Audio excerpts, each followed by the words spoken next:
What's up, my friends? Today we're going to hit on the knee progression.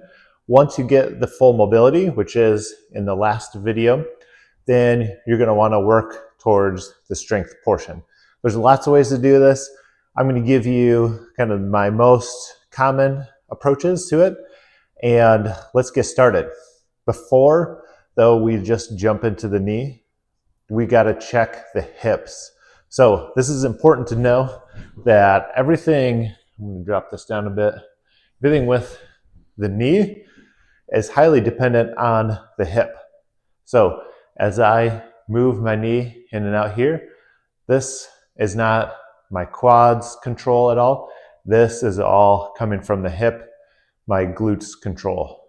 So a lot of knee problems are due to the hip up here. I always go up here, look at the hip. So one way you can do this on your own to know if you've got a restriction, lay on your back, set up your camera, maybe a little lower to the floor than I've got it here. I'm going to cross one ankle on top of the knee and then just passively let this hip drop.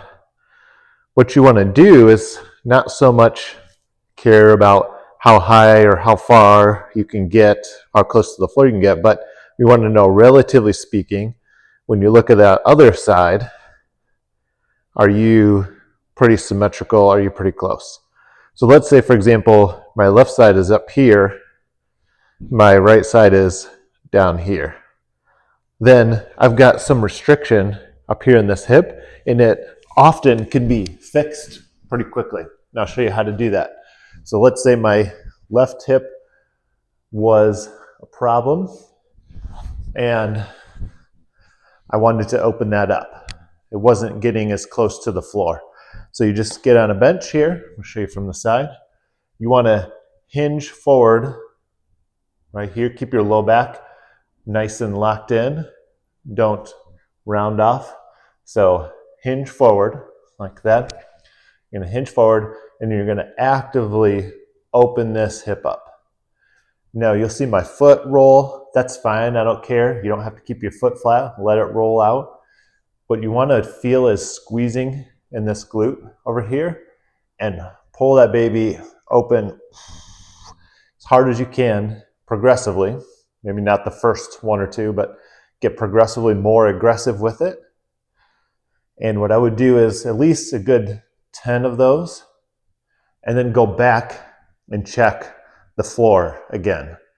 So make sure that that's there first before you start progressing to other things. Next, I'm going to show you the next thing you can do for your knees. I'm going to show you using our squat rack over here. So once again, you've gone through that progression of mobility, you got full mobility. Now we need to get some weight bearing through that knee, and we need to get that full range of knee flexion, but under weight bearing. So what we're going to do is you're going to just find a doorway. This is my pretend doorway. Put your hands on the inside of the doorway, and you're going to drop down into a nice deep squat. Now you'll notice though that my weight is way back. I'm not dropping my knees forward yet. We'll get there, but at first, your weight is way back. So I've got a lot of support with my hands here on the inside of the doorway. And you want to stay way back there, and just try to sit all the way down eventually. You may not get there at first, but that's what you're aiming for. Drop down, hold it a second or two, push out of it, drop back down. Let your hands support you so you can keep your weight way back there. And you'll probably notice this is a lot like the knee mobility one that we did on that high surface. So our butt is way back there. Now progression to this one is once you're back there, drop forward, get those knees forward, more pressure through the knees, come back to your other position, stand out of it. One more time, weight way back, drop in and forward, drop back, and then come out of it. So once you can do that full motion, You can do reps with that. You're ready to move to that next step. And so what we're going to do is I'm going to take you over to my steps here. And all you need is a little bit of a step like I've got here. So with this one, what we want to do is start in a standing position. If my right leg here is the one I'm working on, what we're going to do is a little bit of a shift. I'm going to zoom back out and show you the upper body, but the other leg is going back, and all you're going to do is try to drop down, come back up, return. So it's a very small motion. Drop down, come back up, return. I'm going to show you from the front now, this knee position. We're working on the right knee. Drop this down. What you want to see is that knee staying as stable, not wobbling. That's coming from the hip. So that's really what we're working on with this one. Keep that knee stable. Don't let it drop in. Don't let it wobble. If you have a mirror, even better. So get that positioning, drop down a little, return. Now, I said I'm going to show you that upper body. So let's take a look at that, because you want to get that hinge motion. This hinge motion is important for a lot of things functionally, but this is one way to incorporate it. So hinge, you'll notice my upper body and that moving leg, they're like stuck together. They're on one straight line. Keep the hinge while you drop, return. And then all you're going to do for a progression of that is just drop deeper and deeper. So if I'm using this step, back, you're going to try to touch only your heel of that other leg. You're going to really feel some work on that glute. Come out of it, return, hinge, and I'm only touching down. Coming up, I'm not shifting my weight off, coming back up. You want to keep that tension on the glutes. Boom, there. Come out of it. Okay, that's your progression. Keep working deeper and deeper to get that. Now, next I've got a progression of a few kind of accessory exercises. And these are going to be important for things that are often forgotten about in the knee rehab. So what you're going to need for this one is you really need a long band. It's not a good way to get around it, but the good thing is they're really cheap these days. I got this set called Tribe on Amazon. You know, it's probably cheap China material, but it's pretty cost effective, and they have a nice setup. They have these handles with them. So what you're going to do with this one, I like to interlock my fingers, get some tension on there. You're going to want a lighter band than this. This is pretty heavy. I would go way for the lighter one. You're going to stand on one leg. I'm going to tip this down a little so you can see what's happening down below. Let's say my right leg is the one I'm working on. We can do a kickstand to start. Kickstand is simply putting this other foot back. I'm going to take this off so you can see what my feet are doing. We got kickstand where my other good side toe is touching. What I'm going to do, I should have a little tension to start. Pull it to your middle of your chest, and immediately you're going to feel some tension going down to that leg that's on the floor. So in this case, we want to work the right. We should feel a little tension. And then what's going to happen when I push this straight forward is I'm going to increase the tension going through this knee. And this is a rotational tension that is really important for meniscus, because that's often the method of injury is a rotational force while you're weight bearing. So you have to be careful with this one. Again, go with a really light band, but you're going to go here. You're going to press slowly Just feel that tension, come back to your chest. And you're gonna maybe just start with 5 of those presses. Now, this is important, you wanna do it both directions. So if I were to turn around, I would do it this way. Now, my right foot is on the inside, and I'm gonna do the same exercise, kickstand. Work to just single leg eventually, but you wanna go both directions because you're getting different forces in those 2 directions. Good? Next one we wanna do is make sure we're addressing the hamstrings. So that's another one that's often forgotten about. So I'm going to show you this one using this bench over here. We want to hit especially the long hamstrings, hamstring curls. I don't love just because they're big open chain. This is closed chain, meaning your foot is fixed. That's how the hamstring often works, running, walking, any of those things. So we want to work it in a closed chain position. So we've got, my knee isn't locked, but it's not bent very much. This is where your hamstring is going to provide most natural support for the knee. So we practice it in this zone. And what you can do, you definitely want one leg. You'll notice that all these are one leg variations because we need to avoid any compensation. So we're doing one leg. And what I like to do here is just bridge up 2 legs, then work on letting this one go. Put it back down. Slowly get the tension up. Boom.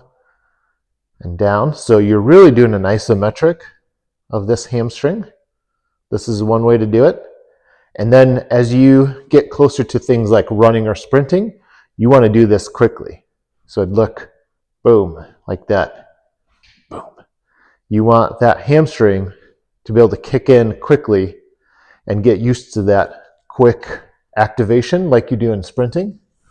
The other thing you could do is start close and you can just do bridges so you're moving through more of the motion. You can bridge up and down from this close position. Put your foot out a little bit. Boom, do bridges from that position. Maybe 4 or 5 at first to start from each position. Move out. And now you've got a little more dynamic motion instead of an isometric. Good. So we've got to make sure we're hitting the hamstring too. That's the other side of that knee. Now, we've got a complicated one for the hip, but I think you guys can handle it. So we talked about how that hip is super important for control of the knee. So let's work on this hip airplane. What I'm going to do is just grab a kettlebell. And what you need is you need some kind of support in front of you. You want this kettlebell in the opposite leg that you're going to work. So in this case, I'm going to work my left leg here. The kettlebell's in my right hand. So what you're going to do is, here comes that hinge motion again. Hinge. So I'll show you again. Hinge just partially. You can use this and for your upper body support.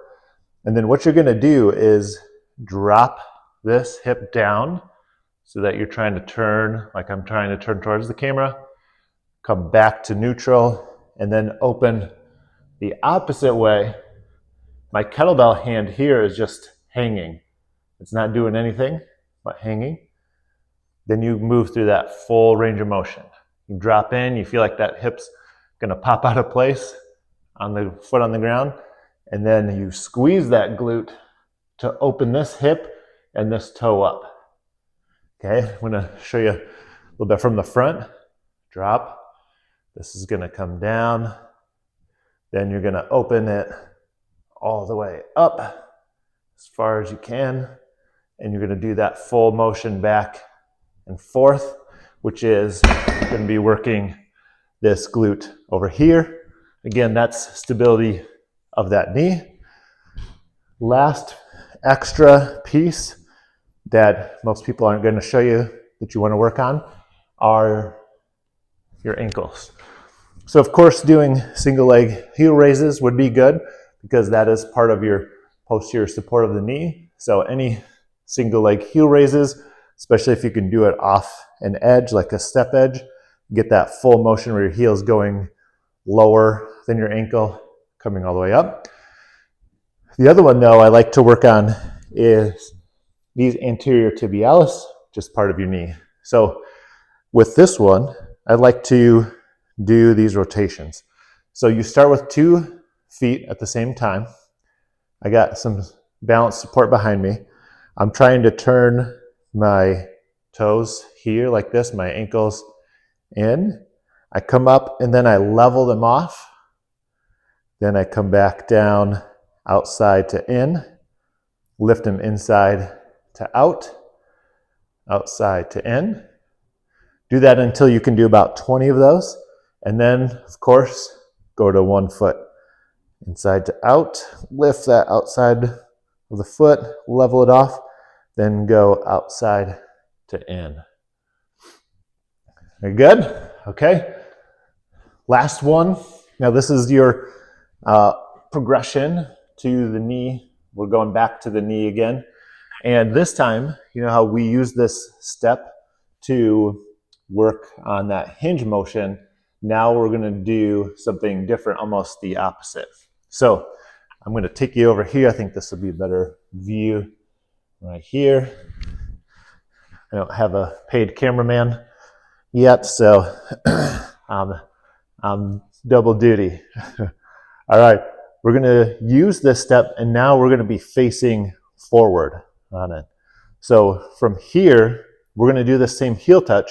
Last time we did this motion, really working more of the glute. Now we're going to try to drop it forward.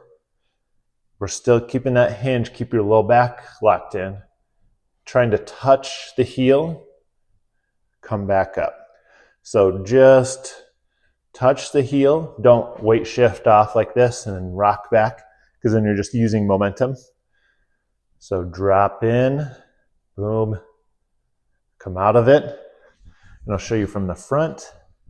It's a little tight here, but you want to make sure you're looking at this knee position again. And you're trying to keep that locked in. Touch and up. You don't want a lot of this going on. If you're fighting like that, that just means you're weak. Just don't drop as far. Just come down a little bit, come back up, and just keep fighting until you can get further. Then what you can do is either put a kettlebell in this hand, put a little weight in this hand, work that same activity. You can also step further back from the edge of the step and then try to get down.